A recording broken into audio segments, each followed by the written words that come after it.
Saludos cordiales, muy bienvenidos a todos ustedes a Canal 8, a Canal 8 de Tenerife, Canal 8 de La Palma y Canal 8 para todo el archipiélago. Antes que nada, feliz año 2005 para todos ustedes. Y en esta ocasión, abriendo programa de año, tenemos que darle la bienvenida y saludar a nuestro invitado de hoy, a don Miguel Becerra Domínguez, que es viceconsejero de la Presidencia del Gobierno de Canarias. Don Miguel, bienvenido a Canal 8 y bienvenido al programa de Directo al Objetivo. Muchas gracias y también me gustaría dar la felicidad y desearle un buen año 2005 a toda la audiencia de Canal 8. Muy bien, pues vamos vamos primero con algunos aspectos personales y profesionales de don Miguel. Y luego pues avanzaremos en cuestiones relacionadas, por supuesto, con su cargo, con su responsabilidad en el Gobierno de Canarias. Don Miguel nació hace 43 años en Madrid y al año y medio vino a Tenerife y desde entonces está en la isla, está en las islas. Está casado, es padre de 2 hijos y en principio yo quería preguntarle qué recuerdos de esos imborrables que siempre hay guarda usted, conserva en ese plano familiar y en ese plano personal de sus primeros años, ¿no? Y de la etapa de adolescencia, ¿no? ¿Qué recuerdos y sobre todo qué recuerdos de una Tenerife que, bueno, que para usted pues en medio de aquellas vivencias supongo que sería un hogar, un lugar nuevo? Si yo de mis primeros años en Tenerife, de mi niñez y mi adolescencia, recuerdo pues donde estuve viviendo pues hasta los 14 años fue en Valle Seco, un barrio muy populoso de Santa Cruz, y cómo ahora que se ha cumplido pues 2 años de las riadas de marzo, pues cómo corría muchos años el barranco de Valle Seco y cómo nosotros para aquello era un auténtico espectáculo. Y la convivencia, cómo se empezó a crecer ese barrio, un barrio a las afueras de Santa Cruz.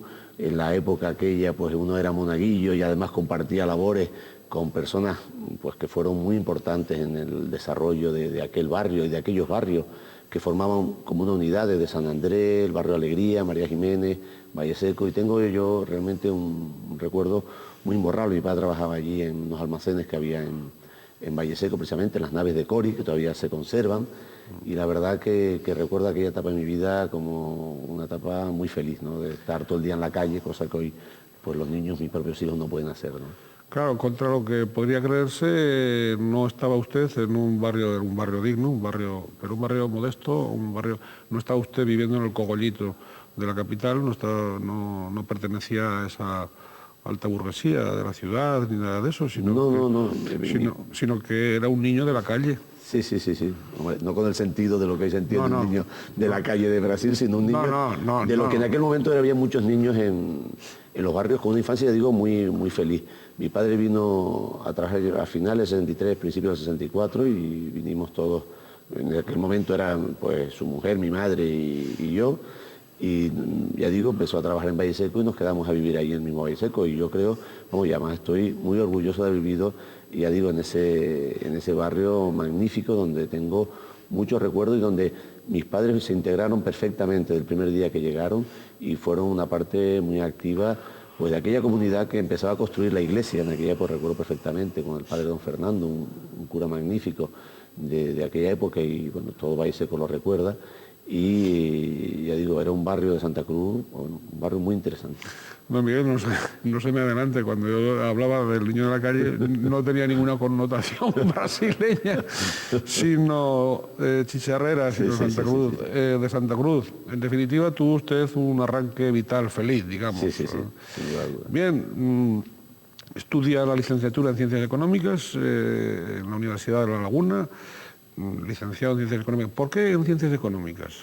Yo estoy en bachillerato, estudié toda la etapa de los primeros años en las escuelas pías, sí. Primero en el colegio que estaba en la Rambla, que era de madera, después se tiró y se hizo nuevo, y después en el Quisisana, y finalmente el bachillerato pues fui a estudiarlo. Normal, estaba matriculado en el Andrés Bello, pero un poco antes de empezar las clases me dieron una beca para ir a la Universidad Laboral en La Laguna y allí cursé todo el bachillerato en la Universidad Laboral.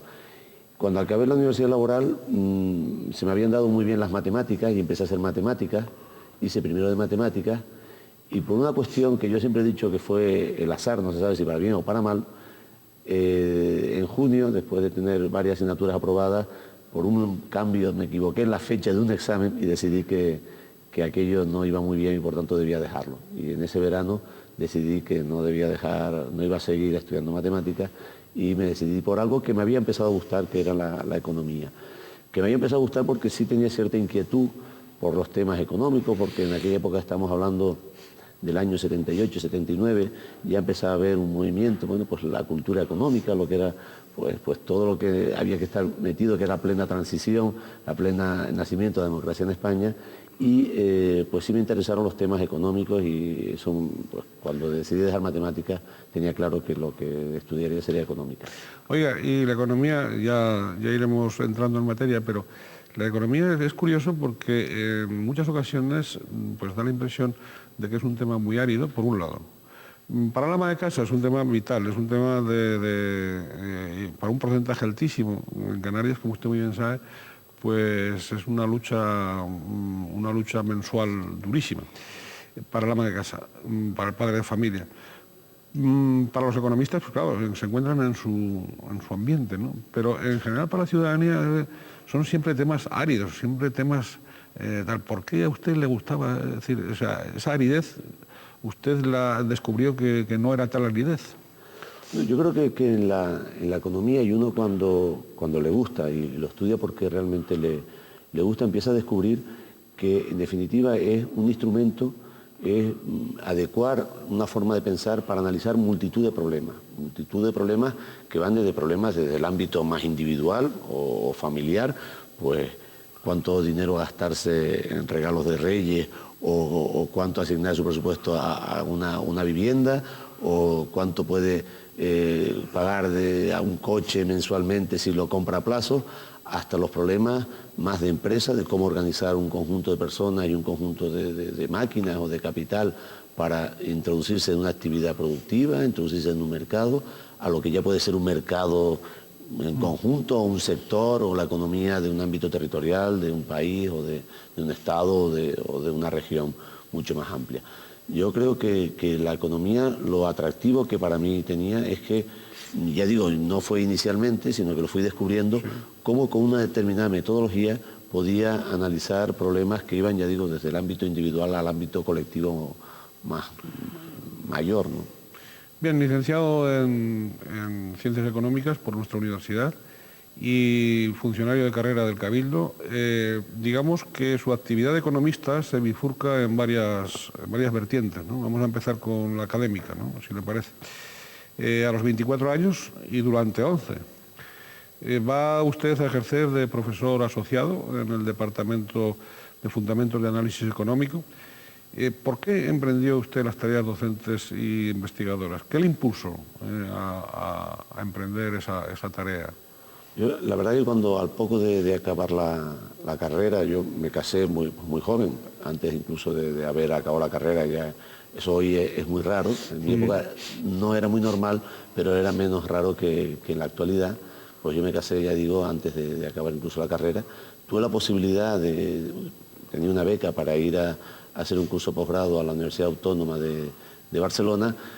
Me surgió un trabajo y en ese momento pues decidí que debía emprender la vida pues un poco más con mi mujer aquí y nos quedamos aquí, no cogí la beca para irme a la Universidad Autónoma de Barcelona.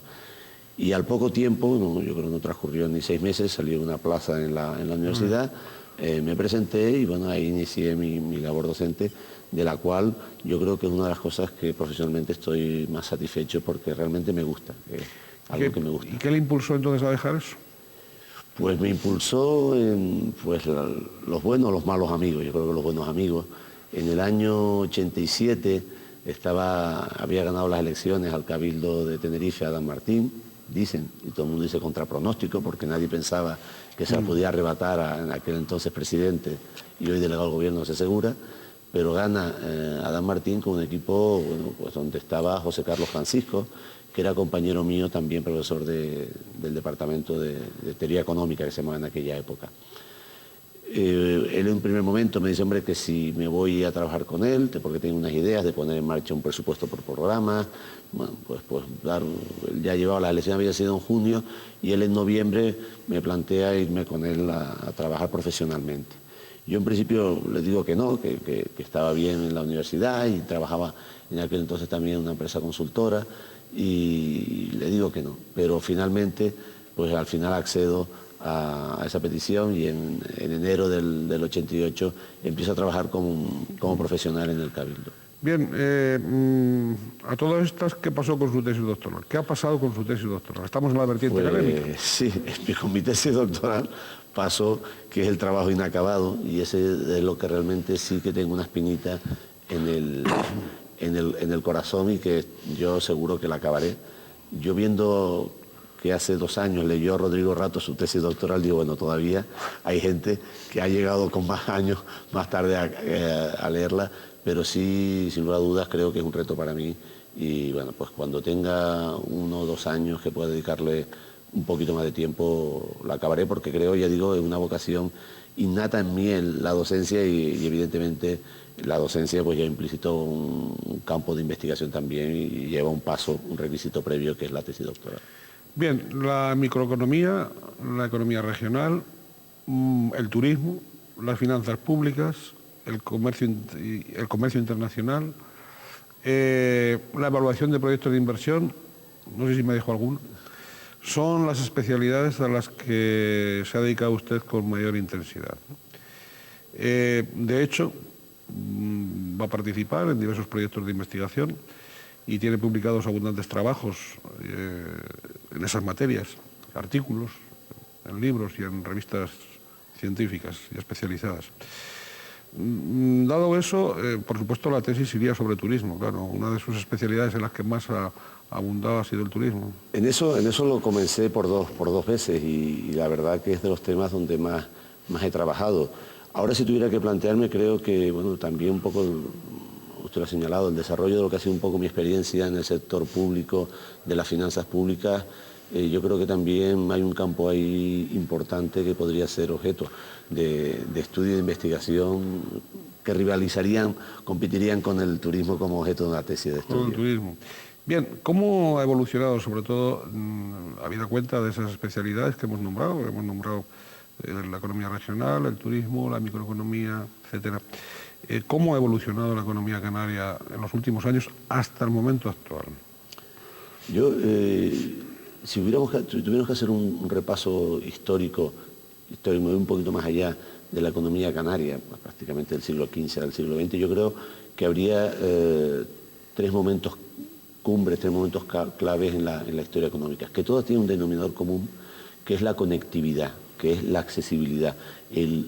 Está claro que cuando la economía canaria ha crecido más es porque hemos estado muy conectados al resto del mundo.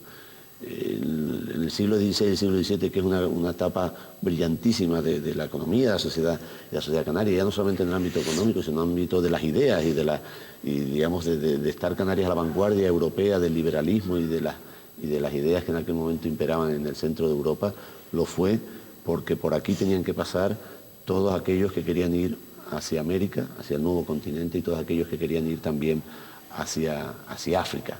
Y eso significó que Canarias era el último punto de conexión antes de cruzar el Atlántico, o antes de adentrarse en el Atlántico sur de África.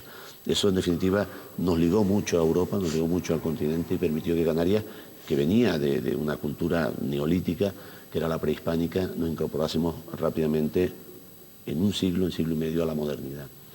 El otro gran salto yo lo pondría ya en el siglo XX, precisamente con el turismo. El turismo, que también fue un salto de conectividad, que hizo que todo lo que en la tecnología significó los vuelos en avión, los reactores que permitían una movilidad a nivel mundial impresionante, Canarias se beneficiara porque fuera aparejada lo que era esa movilidad a una nueva actividad, que era el turismo. La aparición del turismo en base a los reactores hizo que Canarias, estando a 4 horas de Europa, pues estuviéramos conectados pues con una mejor conexión que incluso la que había entre muchos países europeos. Había más conexión, o ha habido más conexión entre Canarias y Londres, o entre Canarias y muchas ciudades alemanas, que la que había incluso con Londres y otras capitales importantes de Centro Europa.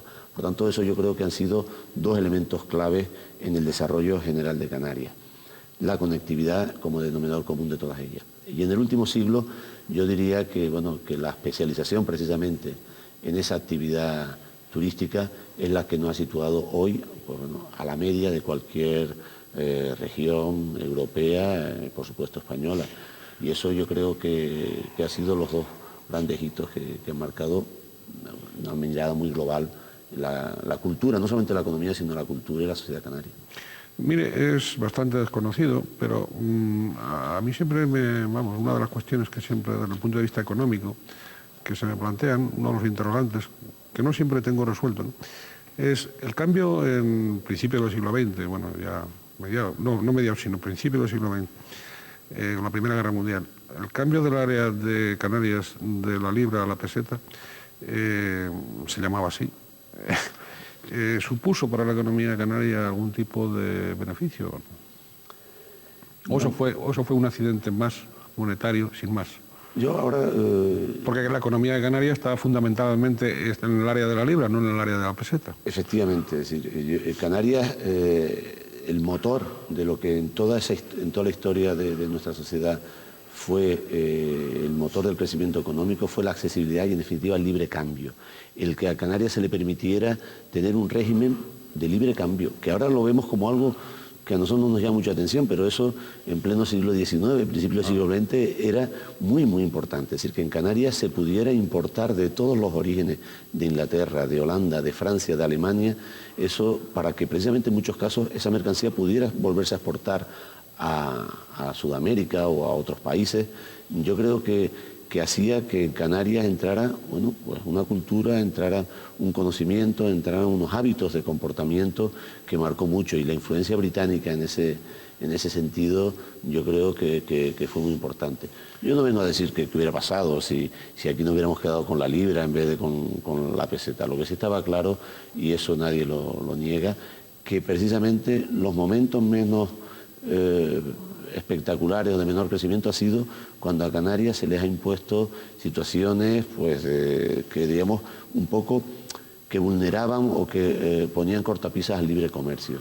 Cuando aquí se nos trató de imponer, pues que nada más que se podían comprar productos o maquinarias de una sola procedencia, ya digo, coincidió con épocas donde no fue tan esplendorosa la economía, ¿no? Bien, con un alza de un 1,2%, la economía canaria creo que ha sido la segunda regional española que peor ha evolucionado en 2004, según el informe Hispalink. Sin embargo, tanto COE de Tenerife como ustedes, en el gobierno autónomo, han manifestado que confían en una próxima recuperación. Yo no sé si han sido mensajes de navideños y de cara al año nuevo o responde a fundamentos. ¿Cómo va a operarse esa recuperación a base del incremento turístico? Vamos a ver, yo creo que hemos entrado en una fase que evidentemente llevamos 3 años creciendo por debajo de la media del Estado. Paradójicamente eso nos ha transformado o nos ha traducido en incrementos del paro, como tradicionalmente había ocurrido a lo largo del pasado siglo, el siglo XX, en esta tierra, que cuando se crecía pues por debajo del 2%, no solamente no se creaba empleo, sino que se destruía empleo. Y eso, bueno, lo que se ha logrado en los últimos años es que se ha creado más empleo de lo que ha crecido la economía. Eso ha estado bien porque ha dado estabilidad al sistema social, al sistema económico, ya no había que crecer a unos ritmos muy exagerados, pero está claro que tiene también su reverso. Eso en definitiva quiere decir que lo que produce cada nueva persona que se incorpora al mercado de trabajo es menor, que la productividad ha estado bajando, que el pedazo de tarta que produce cada personal activo, cada trabajador en Canarias es menor, y eso 1 año, 2 años, 3 años no pasa nada, pero manteniéndose en el tiempo evidentemente no es algo deseable, más bien es algo que debe corregirse inmediatamente, porque hoy un elemento fundamental es la productividad. Pero también, dicho eso, hay que decir que cuando esta sociedad hace 1 año y medio apostó por entrar en un esquema de desarrollo sostenible, de moratoria, en definitiva una estrategia donde estábamos apostando porque los nuevos incrementos de la riqueza no provendrían de crear nueva oferta turística. Se tenía que terminar lo empezado, lo que tenía sus derechos, su licencia, pero no se debía generar nuevo crecimiento turístico.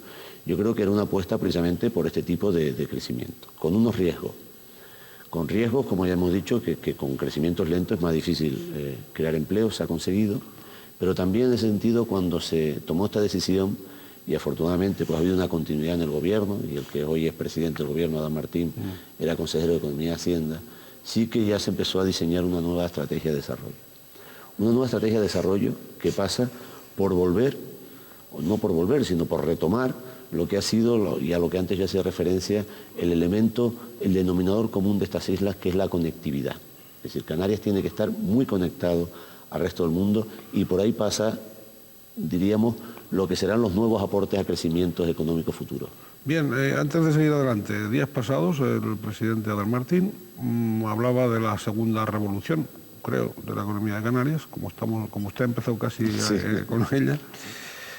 Bueno, y en función de que usted, pues, dicho con el mayor de los respetos, es algo así, pues como el cocinero mayor de la cocina presidencial, o el maestro forjador de la fragua del señor Adán Martín, cuando usted hablaba antes de que en la legislatura anterior pues él era un consejero de Economía y Hacienda, claro, pero usted era el viceconsejero, y eso no lo ha dicho. Bien, en la fragua, entonces, en la cocina, ¿podría explicarnos ese concepto revolucionario, ese concepto de la segunda revolución? Sí. ¿Va por esto de esta conectividad? Va por esto. Va por esto porque evidentemente hemos exprimido, hemos llevado a lo que es el turismo como mecanismo. Yo antes me refería a ese granito, sí, ¿no? Lo que significó y que nos ha situado a Canarias como una región media europea, por debajo de muchas regiones europeas, pero por encima de otras muchas, y nos ha permitido, bueno, pues estar un poco a ese nivel medio europeo. Pero el turismo no puede seguir siendo el crecimiento de la oferta turística, no el turismo seguirá siendo la principal actividad económica de Canarias, y posiblemente tengan que venir más turistas para llenar los mismos hoteles que tengamos, porque esto es así, los turistas vienen cada vez menos tiempo, y para producir lo mismo pues necesitamos que vengan más, para que estén los hoteles pues a una ocupación que permita pues a mantener el empleo e incluso ir generando más empleo, ¿no? Pero lo que será los nuevos aportes de crecimiento, las nuevas direcciones, pasan porque en Canarias paren muchos más aviones de los que en este momento estén parando. Es decir, Canarias sea, por así decirlo, como una gran estación de servicio y de avituallamiento en este punto del Atlántico, pero para los aviones, para los barcos, para las personas, para el comercio de las personas que están más próximas a Canarias, o incluso que están pues al otro lado del Atlántico, en Sudamérica, en Venezuela, en Brasil, etc. Tengamos en cuenta que nuestra historia nos ha unido mucho a Sudamérica, y nos unió en esa etapa donde se colonizó Sudamérica. No en vano muchas ciudades sudamericanas fueron creadas, importantes ciudades fueron fundadas por canarios, que tradicionalmente hemos vivido de espaldas al continente africano. Ahora seguimos nosotros de espaldas, los africanos ya no tanto, son ellos los que están viniendo de manera no deseada, en muchos casos a través de la patera, pero que en cualquier caso una gran apuesta es que tenemos que estar mucho más conectados con África. Esa revolución, en definitiva, a la que se refería el presidente del gobierno, pasa por ser Canarias, convertirnos en una economía de servicios muy conectada con las áreas geográficas que nos circundan, y sobre todo ser una gran plataforma logística para los flujos comerciales que en el futuro veremos por aquí.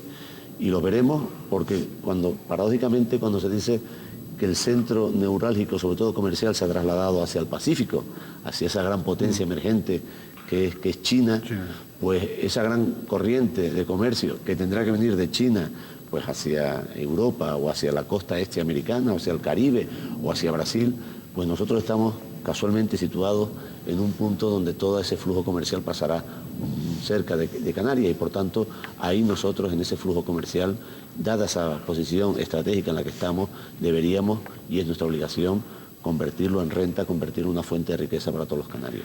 Don Adán Martín, el presidente, también incorporaba a esa propuesta de segunda revolución el factor de una Canarias, ¿no? Dentro de las diversidades insulares, es factible esa unidad, por otro lado indispensable, ¿no?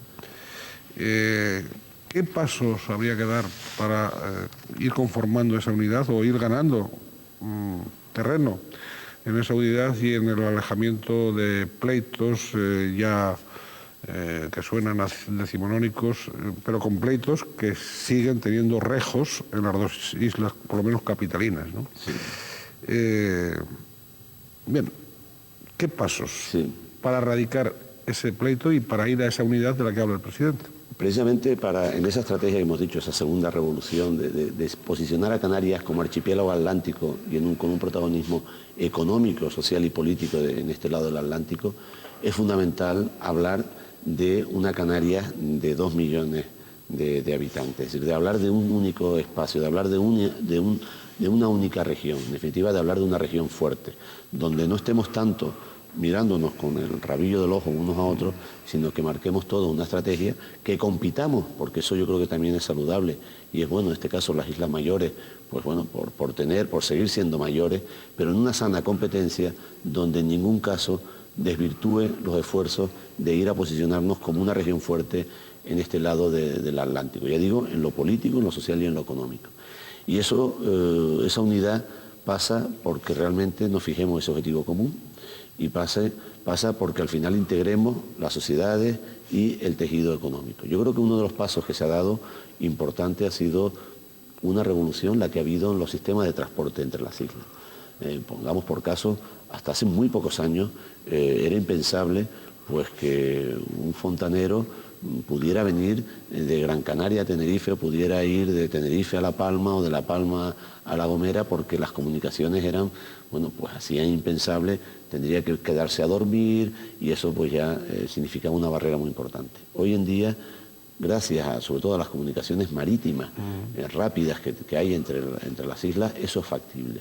Ya no solamente se mueven entre las islas las empresas de siempre, las cerveceras, las empresas de refresco, que veíamos los camiones transitar en aquellos barcos que tardaban 4 y 5 horas desde Gran Canaria a Tenerife o de Tenerife a Gran Canaria, o que tardaban casi todas 6 horas desde Tenerife a La Palma. Hoy las pequeñas empresas, nos referimos a empresas de 2, 3, 4 trabajadores, están yendo a vender a otra isla y a montar la carpintería de aluminio o a pintar una vivienda, porque pueden ir por la mañana y volver por la noche. Yo creo que esto es un paso muy importante. Es decir, de aspecto económico yo creo que esa integración se ha producido.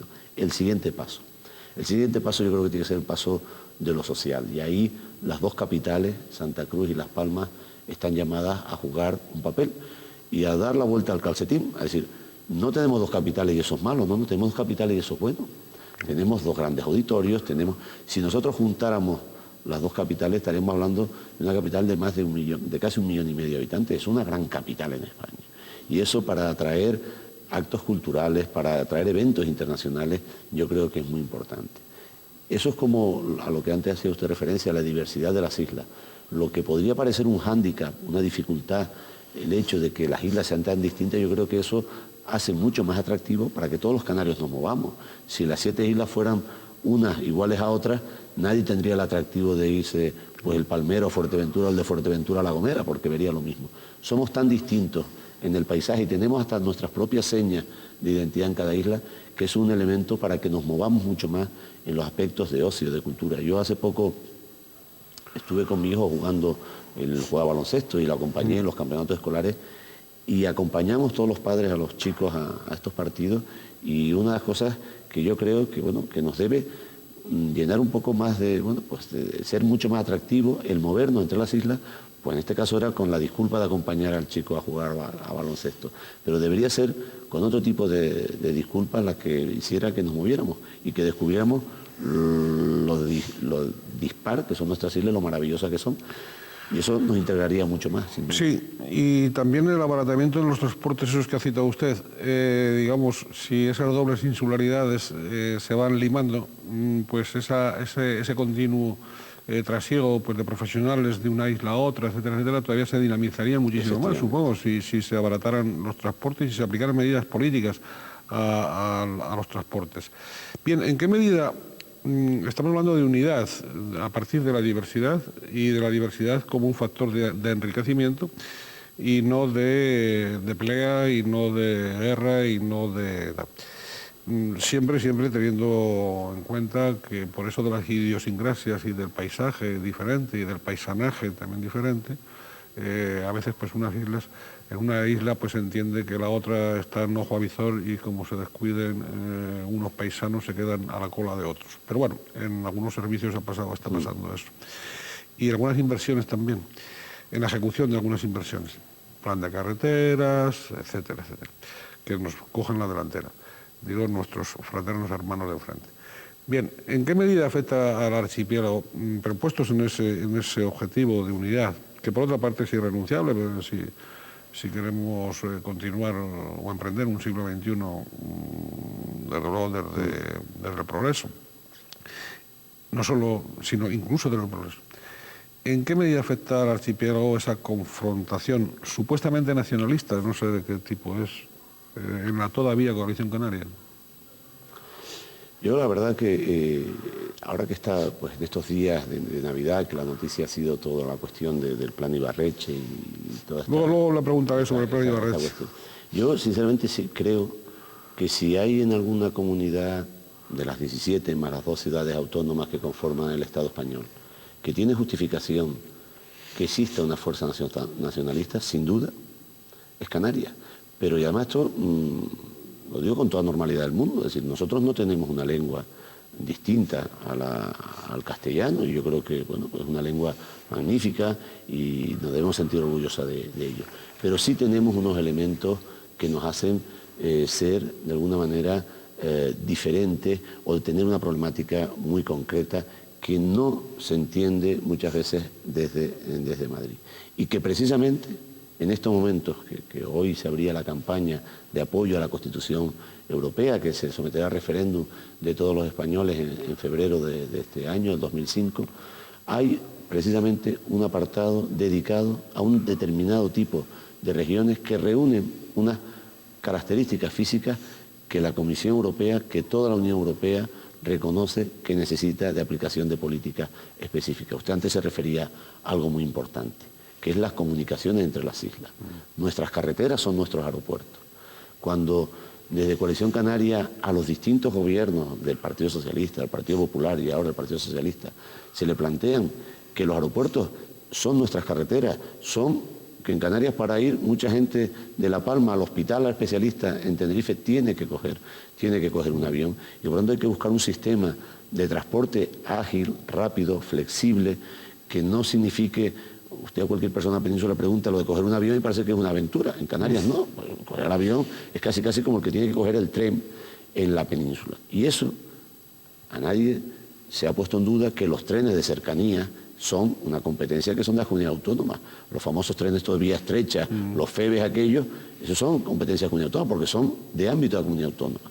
Nuestros aeropuertos en la mayoría de los casos son de ámbito de la comunidad autónoma y a veces se dirigen, se controlan, se quieren gestionar, se imponen sistemas de funcionamiento desde Madrid. Pero estamos diciendo la gestión de esas infraestructuras, como pueden ser los aeropuertos o los puertos. Pero es a lo que antes hacíamos referencia a nuestra tradición de tener un régimen mucho más abierto con el resto del mundo. Nosotros necesitamos, Canarias necesita tener unas relaciones de vecino con Marruecos, con Senegal, con Cabo Verde, con Madeira. Y eso evidentemente implica tener, no porque tengamos afán de independizarnos de España, ni muchísimo menos, eso ya pasó a la historia, sino que tenemos que tener un protagonismo en ese tipo de relaciones porque estamos desgajados de un continente. Y estas cosas a veces no se entienden. Por tanto, en Canarias, por muy mal que lo hiciéramos uno u otro, debe existir, está condenada que exista una fuerza nacionalista. Si en estos momentos Coalición Canaria no lo hace bien, habrá otra sin lugar a dudas. Yo creo que en estos momentos Coalición Canaria tiene las personas idóneas y las personas que lo han entendido así y están trabajando por ello y llevan muchos años trabajando con esta idea. La división dentro de Coalición Canaria.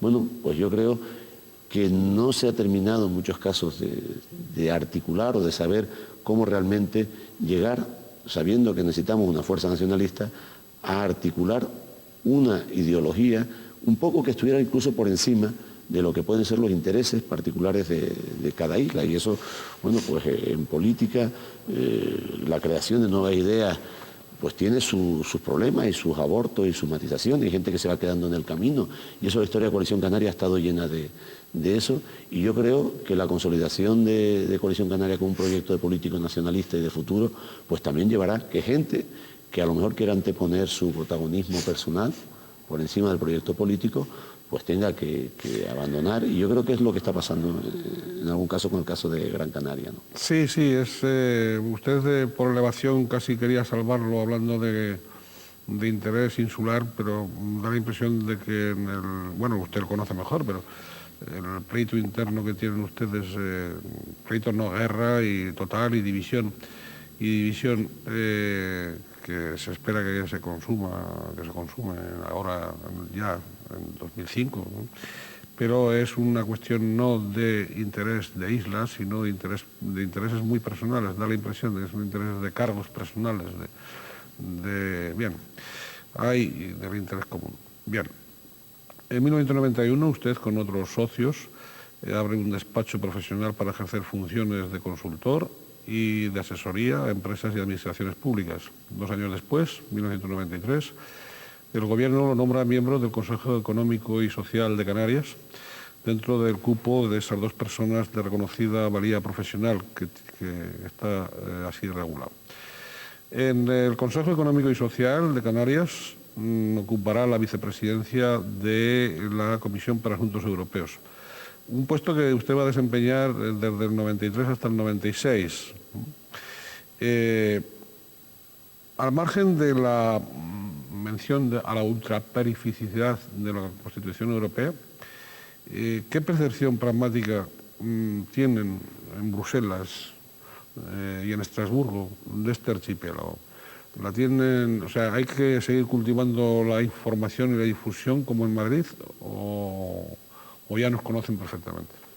Yo creo que, si hubiera que resumirlo, yo creo que nos hemos ganado una fama de pesados, eso poco dicho en plan distendido y en broma, pero es verdad que no solamente los últimos gobiernos, sino yo creo que de siempre, y además lo recuerdo con cariño, es decir, el debate que se vivió en Canarias en el año 85, del 85 básicamente, antes de la integración, más bien desde el 82, se empezó con los primeros debates de cuál sería la integración de Canarias, cuál sería el modelo de integración de Canarias en la Unión, en aquel momento las comunidades europeas, hasta el año 91, que finalmente pues, se da el vuelco y nos integramos pues, con el estatus especial, pero ya dentro de lo que era pues, básicamente la política agraria común, con algunas especificidades, que fue el llamado el POSEICAM del año 91. Del año 91. Yo creo que ha sido uno de los debates más apasionantes, donde hay una cultura europeísta. Si hay alguna comunidad, alguna tierra en España que tiene metido lo de la Unión Europea y a eso hay que pedirlo a la Unión Europea no nos lo permite, la Unión Europea hay que intentar conseguir que nos mantenga un estatus específico, etcétera, eso yo creo que es Canarias, y eso ha permitido que Canarias sea conocida, muy conocida en todos los ámbitos de la Unión Europea, en este momento Unión Europea y en el momento Comunidades Europeas. Yo creo que hemos llegado al tope de lo que pueden ser los reconocimientos, lo que pueden ser nuestras, o el reconocimiento de singularidades o de derechos específicos para Canarias, para regiones ultraperiféricas. Hemos llegado a un punto donde básicamente en lo que son los aspectos fiscales, en los aspectos agrícolas, en los aspectos comerciales y aduaneros y de incentivos económicos, y lo que ahora se trata es de intentar conservar y mantener cada uno de los logros que tenemos, desde nuestro régimen del plátano, a lo que es el régimen específico de abastecimiento, a lo que son todas las ayudas para agricultura interior, a lo que es todo el tema de mantener nuestro régimen fiscal, tanto en lo que hace referencia al IJIC y a la IEM, o lo que hace referencia a la Reserva para Inversiones o a la Zona Especial Canaria. Es decir, todo lo que hoy configura nuestros instrumentos, los distintos instrumentos configuran el régimen económico fiscal, que todos ellos están amparados y validados por la Unión Europea, lo que tenemos que intentar es mantenerlos en el tiempo y que se queden, y como decía, virgencita, que nos dejen como estamos, porque va a ser difícil. Y lo que sí también es cierto, que en estos momentos cada vez la batalla en la Unión Europea va a ser mucho más difícil. Tengamos en cuenta que en esa comisión y en ese consejo se sentarán ministros que son de países, estados soberanos, pues como Malta, que es no más grande, más pequeña que la isla de La Palma, que tiene menos de la mitad de los habitantes de Canarias, pero son un estado soberano. O que están sentados países como Letonia o Estonia, que tienen mucho menos habitantes que Canarias, o como Chipre, que también es una isla. Por tanto, yo creo que hay, y que tiene un nivel de desarrollo muy inferior a Canarias, en términos de renta por habitante, y eso cada vez obligará a ser mucho más, de alguna manera, riguroso en los razonamientos, en los estudios que se les pongan. Ya no valdrá, pues bueno, pues palabras huecas o palabras vacías, que incluso bien hilvanadas puedan sonar bien, sino que tendrá que estar todo muy refrendado con datos. Ahí también habrá que ir a la unidad de acción, digo, por parte de Canarias, no solo unidad dentro de las islas, sino unidad, digo, para esa segunda revolución del presidente, sino unidad de gestión. Unidad de gestión y conocimiento de los interlocutores en la Unión Europea, porque a veces da la impresión de que nuestros representantes legítimos, nuestros gobernantes legítimos, no lo digo por usted, claro, pero sí por otros miembros de su, iba a decir de su equipo tampoco, de su gobierno, da la impresión de que cuando se dirigen a Bruselas no aciertan con el interlocutor, van como por libre. Da la impresión de que todas estas circunstancias que usted acaba de mencionar van a exigir la prudencia de los gobernantes y prudencia en algunos poderes fácticos que se dirigen a Bruselas, muchas veces en excursiones no armonizadas con lo que es el timón de lo que se quiere y de lo que se puede conseguir en la Unión Europea. No sé si estará usted de acuerdo con este planteamiento. Sí, perfectamente. Yo creo que además en la legislatura pasada, donde pues, que ahora presidenta Martín era consejero y responsable de todas las relaciones con la Unión Europea, yo creo que en ese sentido sí conseguimos que de alguna manera hubiera una coordinación, sobre todo con los agentes sociales, que evidentemente en su defensa legítima de sus intereses, pues cuando no era por un tema del REA, era por un tema de la SEC o por un tema de reserva de inversiones, pues inmediatamente se implantaban en las instituciones, bien fuera la Dirección General de Aduana o la Dirección General de Fiscalidad, pues para intentar presionar. Y esto pues sí algunas veces producía un cierto descontrol, porque lo que también es muy importante es que las cosas, además de plantearlas con rigor, se planteen con una cierta estrategia de negociación, en el sentido de que, bueno, nunca se va a conseguir todo lo que uno plantea, pero que uno tenga muy claro hasta dónde está dispuesto a ceder, eso de antemano. Yo creo que ahí sí se ha producido en los últimos años una mayor coordinación, que todavía a veces no es perfecta y a veces pues nos encontramos pues que cada uno trata de ir pensando que lo va a poder resolver de una mejor manera, y esto yo creo que bueno, produce algunas cuestiones que yo creo que terminan quedándose más en el anecdotario que en la realidad, porque al final cada vez más se sabe quién es quién, tanto en Bruselas como de Bruselas por parte de Canarias, porque al final una de las cosas que uno se da cuenta es que en Bruselas están muy bien informados y al final pues ya digo, saben quién es quién y a la hora de hacer los planteamientos y quién es el que tiene la máxima responsabilidad en cada asunto. Sí, afortunadamente. Afortunadamente para algún que otro consejero de Economía y Hacienda. Bien, ¿entiende que será posible convertir a Canarias en esa gran base comercial? Antes aludía usted. También no lo comentaba, pero también se ha dicho, un poco de canal o de instrumento de canalización de las ayudas comunitarias hacia África. Y digo, si será posible esa transformación del archipiélago, habida cuenta sobre todo de las vinculaciones de Francia, no solo con Marruecos, sino con la Comunidad Francesa de Naciones, con toda la África Occidental, pues vivificadas por el Franco Cefas, como símbolo de una realidad ya bien asentada y bien sólida. ¿Usted cree que Francia nos va a dejar, nos va a permitir el que Canarias seamos ese instrumento? Tenemos las condiciones, es decir, tenemos las condiciones objetivas por nuestra localización, por nuestra infraestructura, por nuestro tejido social, por nuestro tejido empresarial. Ahora depende de la voluntad que ese tejido social y empresarial, y digo social porque no es solamente una cuestión, y con esto quiero hacer mucho hincapié, no solamente es una cuestión exclusivamente empresarial, es decir, no hay que mirar a África y América como simplemente espacios con los que debemos tener relaciones comerciales, sino relaciones culturales.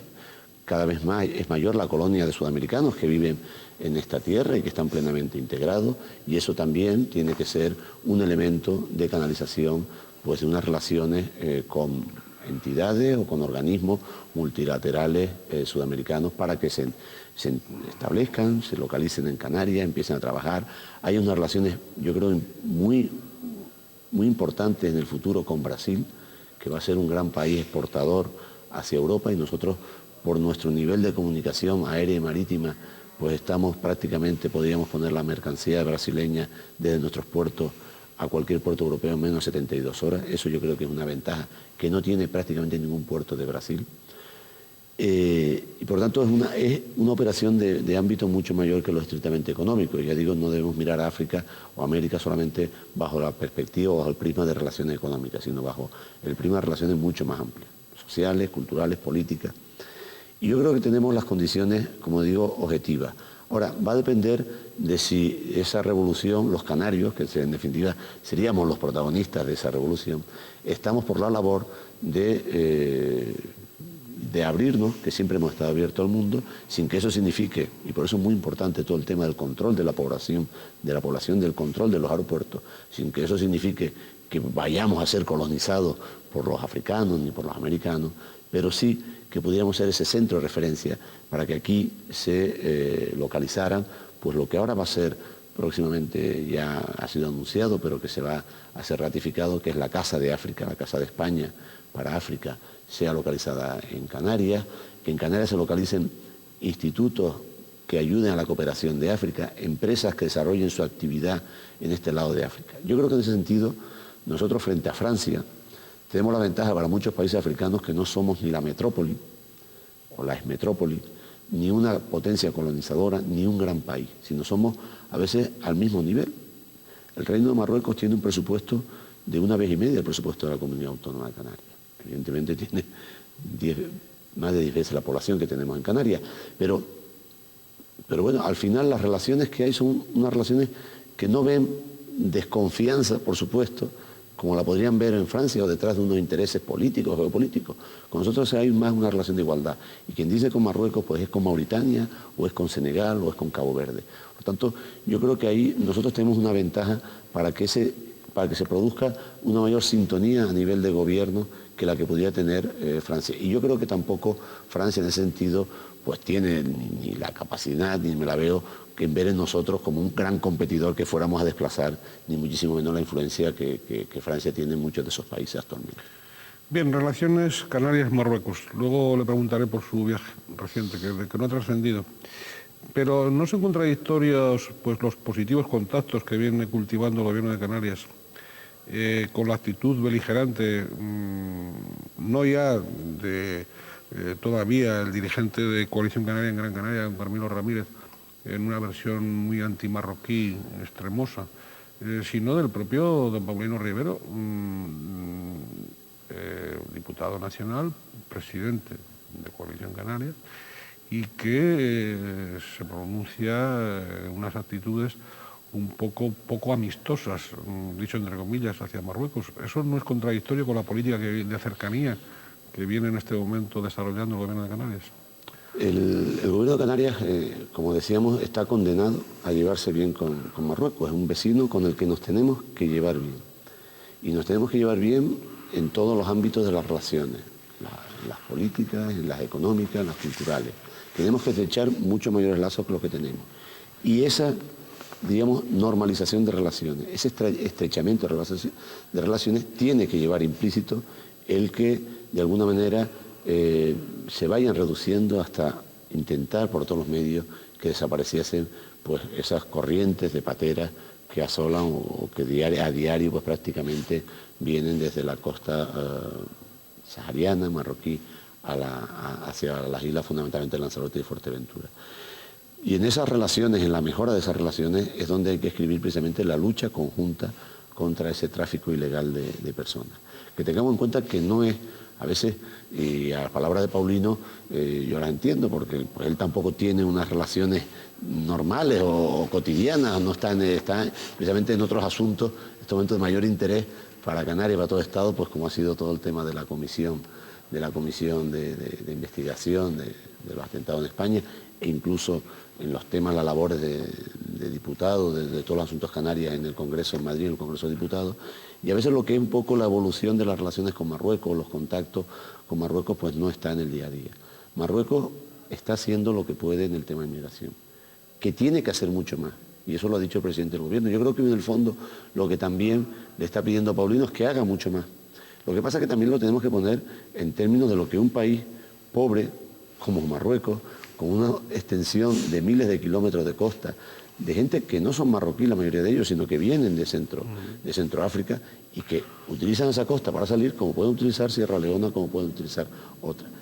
Y que a nosotros lo que nos gustaría es que tuvieran pues 4 barcos, 3 aviones para que no pudieran salir. Pero claro, eso no lo puede afrontar, ese esfuerzo no lo puede afrontar el gobierno marroquí, porque entre las cosas tiene necesidades para su propia gente mucho más imperiosas, la salud, la alimentación, las escuelas. Entonces, lo que en este momento estamos trabajando es precisamente para que la Unión Europea asuma como suyo el problema, porque al fin y al cabo son personas que entran ilegalmente en Europa, y lo que estamos tratando de hacer es que precisamente sea la Unión Europea la que se vuelque con ese tipo de países para no solamente, digamos, impermeabilizar sus fronteras, que eso es imposible, tengamos en cuenta cuánto esfuerzo países como Estados Unidos tiene para impermeabilizar, ha llevado a cabo para impermeabilizar su frontera con México, y no ha evitado que por ahí siga entrando gente. Es muy difícil, pero sí es verdad que hay que trabajar, pero sobre todo debe ser la Unión Europea, porque es un problema digamos, de ámbito europeo. Nosotros somos la frontera sur,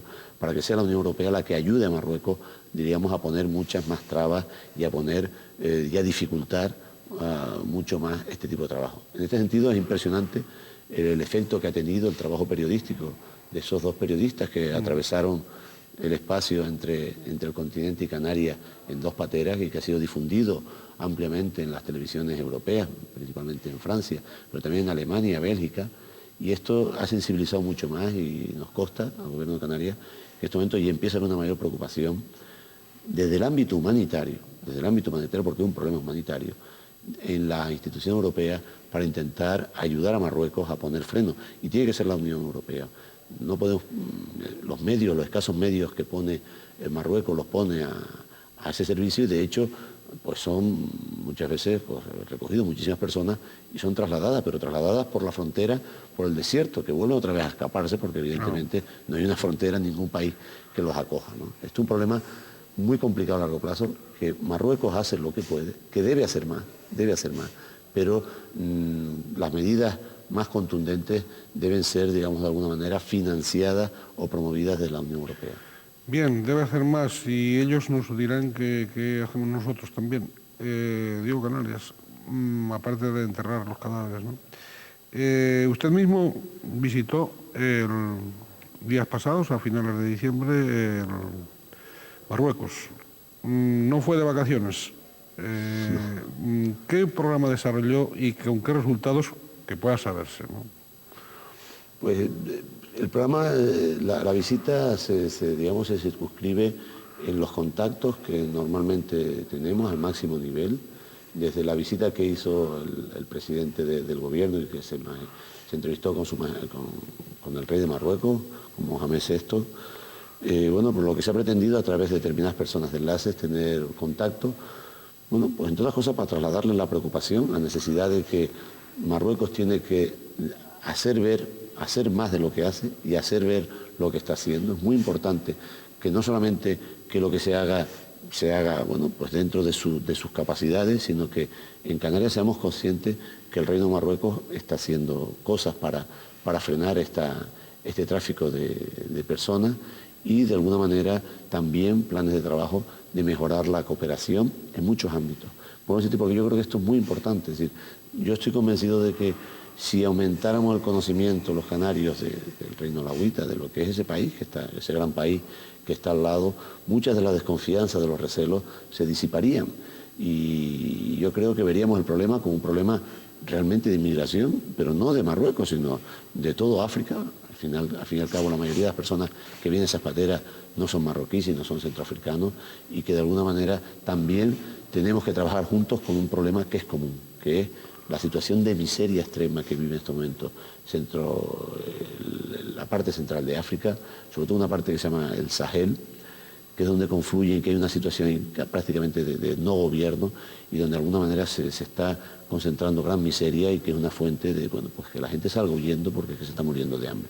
Y eso es un problema común y por tanto hay que buscar, y ya digo, sobre todo con el amparo de la Unión Europea y con el apoyo de los reinos de Marruecos y de España, hay que buscar una solución a ese problema, que no la tiene, una solución que acabe con el problema, pero que de alguna manera no haga que al final cualquier ciudadano canario sienta en cada patera que llega como una agresión, en este caso de Marruecos hacia Canarias, sino lo vea como un problema donde, por otro lado, casi todas estas personas salen automáticamente de Canarias y donde hay problemas puntuales que son los menores que hay que intentar resolver entre España, Marruecos y Canarias.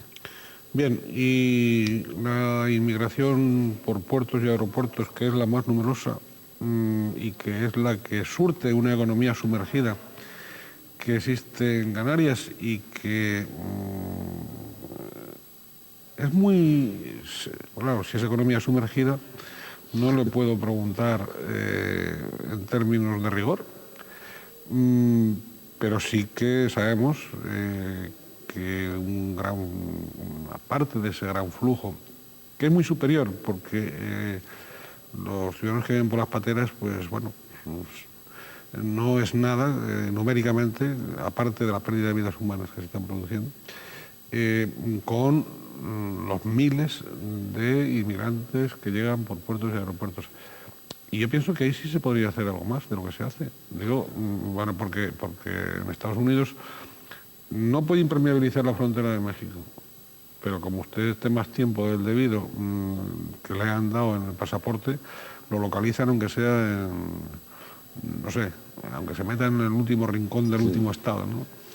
Ahí nosotros tenemos la dificultad añadida, pues que vivimos del turismo y que evidentemente yo creo que una parte del éxito turístico de Canarias es que cuando alguien entra, a diferencia de cuando ocurre a Estados Unidos, que uno en estos momentos pues prácticamente pasa casi una hora normalmente en los trámites de aduana, y eso genera tensión y estrés y genera, bueno, pues no, situaciones no son nada agradables cuando uno va a un país y lo tienen pues en trámites, pues son 40, 50 minutos, ¿no? En el caso turístico, de por sí, los aeropuertos son un poco estresantes y hay que hacer todavía al turista esa entrada mucho más suave, pues para que se sienta todavía más acogido y no se sienta pues controlado ni nada de esto, ¿no? Pero sin lugar a dudas nuestro problema de la inmigración ilegal está, como usted bien ha dicho, por los aeropuertos. Y esto aquí sí que es un problema serio, y un problema donde hay que tener en cuenta que nosotros somos 2 millones de habitantes viviendo sobre 7 islas, que tenemos una densidad de población, si descontamos lo que son los espacios protegidos, pues equivalente a cualquier zona urbana europea, y eso evidentemente y sin posibilidad, porque lo que está claro es que Canarias no vamos a ocupar los territorios protegidos, no vamos a irnos a vivir a las Cañadas, ni a Teno, ni a ningún sitio de eso, y por tanto tenemos un problema de densidad de población, que a veces tampoco se ha acusado a Coalición Canaria si hacer de esto quiere ser algo xenófobo. No, si es que habrá población menos xenófoba que la canaria, que aquí ha venido de todo el mundo y todo el mundo está integrado, sudamericanos, africanos, europeos, centroeuropeos, de cualquier sitio del mundo, y en Canarias está perfectamente integrado. Lo que ocurre es que es como, yo a veces utilizo la metáfora del estómago, es decir, el estómago a una velocidad es capaz de digerir de todo. Ahora, si pretendemos comernos 3 chuletas al mismo tiempo, posiblemente el estómago no lo pueda digerir a la velocidad y al final lo pague el organismo. Y eso yo creo que un poco nos puede pasar. El problema es al ritmo al que se ha ido creciendo, al ritmo a esas 70.000 personas anuales nuevas que llegaban a Canarias. Yo creo que eso sí que es muy importante porque la sociedad necesita digerir, es decir, necesita que el señor que venga pues se integre y vaya a compartir la tienda y el centro comercial y vaya a compartir la asociación de vecinos, y eso poco a poco, pero cuando resulta que los que vienen ya son más de los que están, pues lo que terminan creando una asociación de vecinos paralela. Entonces, sí. ese tipo por eso digo yo el símil del estómago, un poco de una capacidad social digamos, de ir absorbiendo, y yo creo que en estos últimos años la hemos rebasado. Y eso no será algo que se note ahora, pero que sí se notará en los próximos años. Son fenómenos incluso que pueden producir cierto rechazo. Ya digo, cuando esta tierra y nuestra gente, y nosotros hemos sido siempre gente que hemos acogido con los brazos abiertos a todo el mundo. Y eso yo creo que es el problema. Y por tanto, lo que se reclama del gobierno de Canarias es un mayor protagonismo al gobierno del Estado y un mayor control de esos aeropuertos. Y a veces cosas que están en el mismo reglamento de extranjería, que no serían tan difíciles y que tampoco invadirían la intimidad personal. Cuando se ha planteado de alguna manera que las propias compañías de alguna manera casaran las entradas y las salidas. Y dirán, bueno, pues mire, en los últimos 6 meses han entrado estos 18.000 o estos 250.000, pero de esos 250.000 hay 15.000 que no aparecen. Y vamos a ver dónde están. Eso es facilísimo. Yo creo que tampoco es tan complicado. Eso es facilísimo y se les podría y se les debería quizá exigir a las compañías. Tienen los nombres. Está previsto en el reglamento de extranjería, pero a veces parece que eso viola el derecho de intimidad. Yo creo que en modo alguno. No viola el derecho de intimidad, sobre todo cuando se produce un fenómeno de esta naturaleza. Bien, se nos ha ido el tiempo, fíjese, y la cantidad de cosas que a mí me quedaban por preguntar. Sí le tengo que preguntar, no le voy a preguntar por el cambio de gobierno, porque me va a decir que eso es cosa del presidente, y como yo creo que ni el propio presidente todavía, hasta que no lo manifieste, da la impresión de que van a seguir las cosas igual de momento. Pero bueno, a lo mejor no, a lo mejor resulta que mañana mismo hay cambio. Pero no le voy a preguntar por eso, pero sí por la posición del Gobierno de Canarias. Ya de algún modo se ha anticipado, remitiéndonos al Parlamento, a la decisión del Parlamento sobre el Plan Ibarretxe. El Plan Ibarretxe. Vamos a ver, Y por cierto, también días pasados, el presidente de la Comunidad Navarra, la Comunidad Foral de Navarra, hablaba de la convocatoria para todos los presidentes autonómicos, algo que sí está previsto, bueno, pues para que todos los presidentes autonómicos traten de este asunto, porque entiende el presidente de Navarra que es materia lo suficientemente seria como para que de algún modo va contra el Estado de las autonomías y que tendrían que pronunciarse los presidentes autonómicos. Yo creo que aquí habría que ser una reflexión política mucho más amplia, ¿no? Que básicamente la cuestión de la oportunidad o no oportunidad de un planteamiento que de alguna manera suena pues a que en definitiva pues que Euskadi se podía convertir en lo que podía ser un Estado libre asociado dentro de España, ¿no? Yo creo que estamos hablando más de un plan Ibarretxe, más de una reforma de estatuto, lo que podría ser una reforma de la Constitución. Y en ese sentido yo sí que creo que es algo más que atañe al conjunto de los pueblos que forman España y no como se pretende desde una óptica pues, muy particular, que es un asunto particular de los vascos. Yo creo que aquí con la Constitución nos dimos una regla de juego para vivir, donde hay, ya digo, pues y España se configura por pueblos, naciones y nacionalidades, y yo creo que de alguna manera a los ciudadanos españoles han ido poco a poco buscando los encajes. Incluso aquí en Canarias, que pudiera haber en algún momento alguien que decía pues, que Canarias debería ser independiente, yo creo que eso se ha quedado como algo marginal. Y sabemos que lo que tenemos que buscar es el encaje dentro de lo que es una norma común, que es la Constitución. Yo creo que en estos momentos lo que añade el plan Ibarretxe es un grado de cierta crispación innecesaria y que los problemas del Estado van por otros derroteros, ¿no?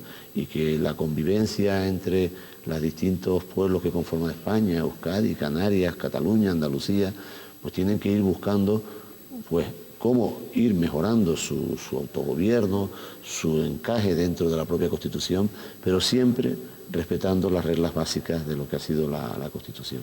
Porque al fin y al cabo nuestra Constitución es muy joven, o sea que tampoco es que podamos estar hablando pues de lo que podría ser otros tipos de países con una mayor tradición en lo que es ya su constitución o su organización de Estado, y nosotros al fin y al cabo pues lo cumplió 25 años hace escasos 2 años. Por tanto, yo creo en ese sentido que creo que introducir un elemento que va a distraer una labor de gobierno, tanto de muchos asuntos que en estos momentos son muy importantes para todos los españoles, y que bueno, esperemos que no llegue, como se suele decir, la sangre al río, en el sentido que no llegue a aumentar el nivel de crispación que pudiera existir en este momento en la sociedad española. Muy bien, pues haremos votos para que eso sea así, para que dentro de los legítimos autogobiernos que las comunidades autónomas tienen, garantizados por la Constitución, pues no tengan por qué producirse ningunos altercados, ni siquiera de signo más o menos electoralista o más o menos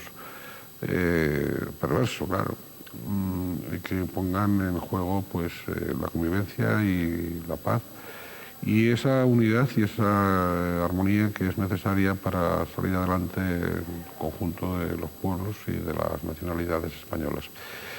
Le damos las gracias una vez más a don Miguel Becerra por su presencia en nuestros estudios del Canal 8 y también por bueno, pues por el tiempo que nos ha dedicado. Se nos han quedado fuera pues muchos temas, como es obvio, para alguien que ocupa pues esa responsabilidad de viceconsejero de la presidencia con el que forma equipo junto a nuestro presidente Adán Martín. Don Miguel, muchas gracias, repetimos, y aquí esto es un canal pluralista, este es un canal abierto a todos los isleños y abierto sobre todo al progreso y a la concordia. Encantado y ha sido un verdadero placer. Muy bien, nos despedimos de todos ustedes hasta un próximo programa, deseándoles, como siempre, aparte de que les han dejado muchas cosas los Reyes, Papá Noel, quien sea, que también que lo disfruten y que disfrutemos de un 2005 felices en la medida de lo posible.